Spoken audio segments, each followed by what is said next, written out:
मनीष तैयारी कारखाना पालित है जेजेबापा जेजेमा दिवस। भुवनेश्वर पटिया निकट जरीपाटना स्थित निस्ट पब्लिक स्कूल परिसर में महासमारोह पालित हो दिवस।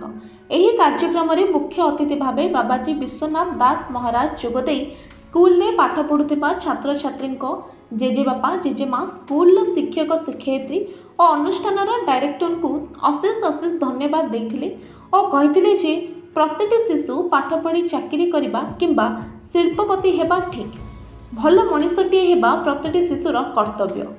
ଆଜିର ସମାଜରେ ବିଜ୍ଞାନ ବହୁତ ଊର୍ଦ୍ଧ୍ୱରେ ପହଞ୍ଚିଗଲାଣି, ହେଲେ ସଂସ୍କାରୀ ହେବା ନିତ୍ୟାନ୍ତ ଜରୁରୀ। ଆଜିର ଏହି ସମାରୋହରେ ଅଭିଭାବକମାନେ ଯୋଗଦେଇ ଛୋଟ ବେଳର ଖେଳକୁ ଖେଳି ଛାତ୍ରଛାତ୍ରୀଙ୍କୁ ନିଜ ନିଜର ପାରିଦର୍ଶିତା ଦେଖାଇଥିଲେ। ସ୍କୁଲର ଡାଇରେକ୍ଟର ଡକ୍ଟର ପ୍ରଜ୍ଞା ପରମିତା ପାଢ଼ୀ ଯୋଗଦେଇ ଛାତ୍ରଛାତ୍ରୀଙ୍କୁ ଭଲ ପାଇବା ଓ ଅଭିଭାବକଙ୍କୁ ସ୍କୁଲ ପ୍ରତି ଅବଦାନ ସବୁବେଳେ ସ୍ମରଣୀୟ ହୋଇ ରହିବ ବୋଲି କହିଥିଲେ। ଆଉ କହିଥିଲେ କି ଶିକ୍ଷାଦାନ ହେଉଛି ସବୁଠାରୁ ମହତ୍ ଦାନ। ସ୍କୁଲର ପ୍ରତିଷ୍ଠାତା ଶ୍ରୀ ଶୁଭ୍ରାଂଶୁ ଶେଖର ପାଢ଼ୀ ଯୋଗଦେଇ କହିଥିଲେ ଯେ ଶିକ୍ଷାର ବିକାଶ ଦିଗରେ ସମସ୍ତେ ଗୁରୁତ୍ୱ ଦେବା ଜରୁରୀ। ଆଜିର ଏହି ସଭାରେ 200ରୁ ଊର୍ଦ୍ଧ୍ୱ ଛାତ୍ରଛାତ୍ରୀ ଓ ଅଭିଭାବକମାନେ ଯୋଗ ଦେଇଥିଲେ। आमर जो निस्ट ग्रुपटा ये 1958 मसीह एस्टाब्लीश थिला। ओडिशा रे शिक्षार प्रसार करने जो मुख्य उद्देश्य था एवं ता भितर आमर जो बर्तमान प्रिंसिपाल अच्छा डॉक्टर प्रज्ञा परमिता पाढ़ी तांको चेष्टार 2014 मसीह निस्ट पब्लिक स्कूल स्थापन करागला एवं यार मुख्य उद्देश्य रहा जो पाख 5 पंचायत उत्तर निर्वाचन मंडल जो 5 पंचायत अच्छी और पेरीफेरी जो लोक मैंने रोचंती उत्तम शिक्षा उत्तम छात्र तोड़वा एवं भल छात्रटा समाज को दवा मुख्य उद्देश्य नहीं निस्ट पब्लिक स्कूल स्थापन होता। इतिमध्य 10 वर्ष अतिबाहित हो गला। पिलामानंकर आचार व्यवहार चालीचलन पाठपढ़ा जो मैंने सहर भितर रही बड़ बड़ स्कूल लक्ष लक्ष टका देकरी जो ज्ञानटा आहरण करुँच कंपिटिशन विभिन्न जगह जो आम पाने फेस कर इक्वाल होती अधिक भल परफॉर्मेंस दौरान पिलामानकर टैलेंट अच्छी मुख्य समाजर मुख्य धारा को आनी टैलेंट को परिप्रकाश करवा एवं समाज गोटे भल छात्र तोड़वा अनुष्ठान मुख्य उद्देश्य। आजिका समाज रे जो विधि व्यवस्था अच्छी पितामाता माने विभिन्न कार्य व्यस्त रोचंती तेणु पिलांकर भरण पोषण दायित्व वर्तमान सब प्रकार डिपेंड करुच्ची बुढ़ा माँ जेजेमा जेजेबापा उपर। यही जो आज कार्यक्रम होती आम इन्स्पायर करने जे आपण माने आपण छविटा कि आपण जो ज्ञानटा अच्छी सुसमाज गठन करिवारे पिला मान जो भूमिका अच्छी ताको केमिति आपण दायित्व निर्वाह करेंगे। प्रतिवर्ष ये आयोजन करा जाए एवं पेरेंट्स डका जाए विभिन्न कार्यक्रम रहे कुनि कुनि पिला माने तांकर टैलेंट माध्यम रे एठी परिप्रकाश करती एवं ग्रैंड फादर ग्रैंड मदर मान भीतर गोटे कंपिटिशन हुए तांको किसी प्राइज डिस्ट्रीब्यूशन करा जाए एवं तांकर किसी निजस्व व्यूज मत एठी आमे ग्रहण करिताउ एवं सुसमाज गठन करिवारे गोटे भल छात्र गठन करिवारे जो प्रमुख भूमिका पिला मानकर अच्छी तार केमती दायित्व निर्वाह करेंगे से जो दायित्वटा से मत प्रकाश करते आमे भी किसी मत दे तो द्वारा कि आमर मूल उद्देश्य हूँ पितामाता हूँ जेजेमा जेजेमा हूँ स्कूल अनुष्ठान हूँ समस्त मुख्य उद्देश्य हूँ जे गोटे भल सुनागरिक करवा पाठ सहित सब प्रकार जिनसा से जमी निजक सहयोग माने खाप खुआई समाजर मुख्य उद्देश्य माने मुख्य सिस्टम आसी काम करिवो।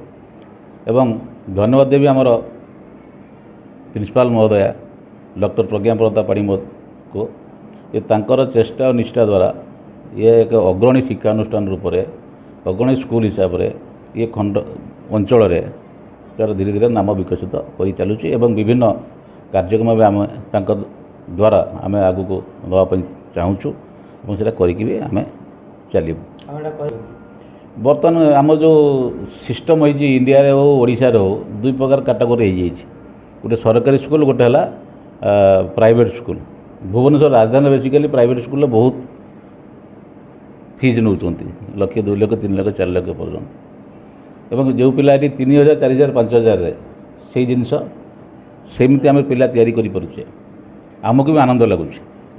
ସବୁ ମାଧ୍ୟମ ନୁହେଁ ଯେ ଖାଲି ପଇସା ନେଇ ପିଲାଙ୍କୁ ଶିକ୍ଷା ବ୍ୟବସାୟ କରିବା। ଏଠି ମୂଳ ଉଦ୍ଦେଶ୍ୟ ପିଲାକୁ ପିଲା ହିସାବରେ ଗୋଟେ ଭଲ ମଣିଷ ହିସାବରେ ଆମେ ସମାଜକୁ ଦେବା, ତାକି ସେଇଠୁ ଗୋଟେ ପିଲା ପଢ଼ି ରାଜନୀତି ହେଉ, ଆପଣଙ୍କର ଜଣେ ଭଲ ସାମ୍ବାଦିକ ହୋଇପାରିବ, ଜଣେ ଭଲ ଆର୍କିଟେକ୍ଟ ହୋଇପାରିବ, ଭଲ ରାଜନେତା ହୋଇପାରିବ, ଭଲ ଶିକ୍ଷକ ହୋଇପାରିବ ଏଇ କ୍ୟାରିୟରକୁ ଗଲା ପରେ।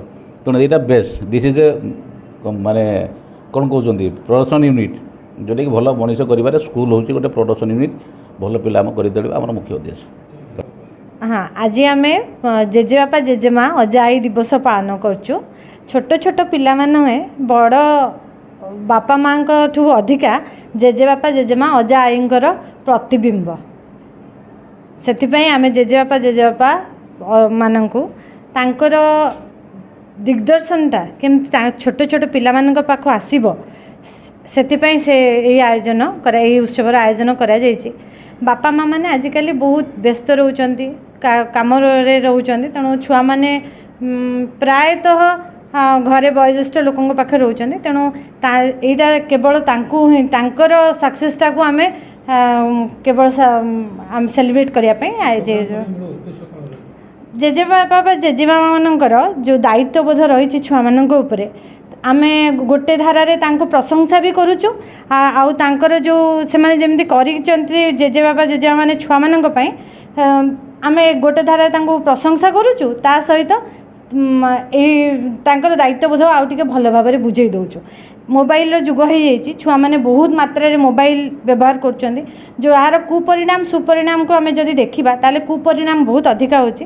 तेणु आमे आम तरफरु एई अंचल रे एया चेष्टा करचु केवल जेहेतु गोटे पिला केवल पाठ पढ़ीदेले हुए नहीं, पाठ सांगे साठ आउ तार चरित्र बहुत मायने रखे। तेणु आम से जिनस ही करने वर्ष सारा छोट मोट करूँ प्रोग्राम जहाँ द्वारा केवल पिलार पाठ नुह बाकी भौतिक बौद्धिक मौलिक विकास भी होता है। आज्ञा ये होची जेजेबापा जेजेमांकर माने सेलिब्रेशन जे हाँ सेमती बापा माँ आउ हाँ आम मुझे कहली आम वर्ष सारा छोट बड़ विभिन्न प्रकार प्रोग्राम आयोजन करता। मदर्स डे फादर्स डे से सबू भी आयोजन करा जाए। गोटे आमर जो पेरेंट्स माने अच्छी समस्त को लेकिन कहीं ना केवल बापा माँ जेजेबापा जेजेमा नुहति बहुत प्रकार परिवार आम देखुचु छुआ मैंने भी केतले पीसा पीसी पाखे मौसा मौसी पाखे भी रोचते। तेणु गोटे महा आमर पेरेंट्स मीट भी गोटे ग्रांड पेरेंट्स मीट भी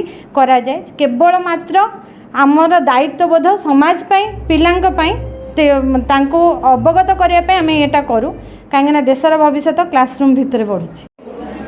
मो ना संध्या राणी पंडा दिव्यश्री आई मु अच्छा कोन कहबे आज जो स्कूल ना आज्ञा जो नाती नातुणी आज्ञा बहुत खुशी लगिला। आ स्टाफ मानक तो आगुरी जानी बहुत भल लगिला। जो प्रिंसिपल मैम सार जो जहाँ कहले बहुत शुणा बहुत भल लगिला। पिलांकर भी ये बहुत मान केयर नियंती स्कूल बहुत भल आम बहुत खुशी है स्कूल पिला पाठ पढ़े। प्रोग्राम आज कौन थिला? आज ये जो ग्रांड पेरेंट्स मानक करते प्रोग्राम आई हाँ आई हिसाब रे आपण खुशी हाँ आई हिसाब रे खुशी।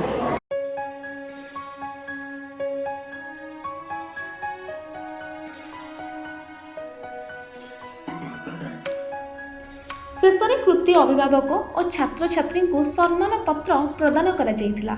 एही कार्यक्रम को स्कूल समस्त शिक्षक शिक्षयित्री और कर्मकर्ता उपस्थित रही सहयोग करथिले। भुवनेश्वर विभूति भूषण बेहरा रिपोर्ट जय ओडिशा।